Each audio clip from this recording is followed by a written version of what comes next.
7 దశాబ్దాల సుదీర్ఘ నిరీక్షణ తర్వాత స్విట్జర్లాండ్ ఫిఫా వరల్డ్ కప్ లో క్వార్టర్ ఫైనల్ కు చేరుకుంది.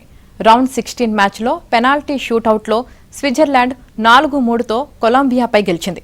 దీంతో 1954 తర్వాత తొలిసారి ఆ జట్టు రౌండ్ 8 బెర్త్ను పట్టేసింది.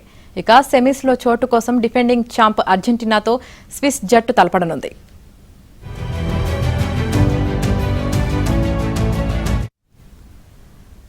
సాకర్ ప్రపంచ కప్లో రౌండ్ 16 సమరం ముగిసింది. క్వార్టర్స్ కు చేరిన 8 జట్లేవో తేలిపోయింది. ఫుట్బాల్ పవర్ హౌస్ లైన defending champ Argentina, France, England, Spain లాంటి ఫేవరెట్లతో పాటు అండర్ డాగ్లైన Morocco, Norway, Belgium, Switzerland round 8కు అర్హత సాధించాయి. మొత్తంగా ప్రపంచ ర్యాంకింగ్స్ లో టాప్ 10లోని 6 జట్లు క్వార్టర్స్ కు చేరుకోవడంతో ఇక నుంచి జట్ల మధ్య పోరు మరింత రసవత్రంగా కానుంది.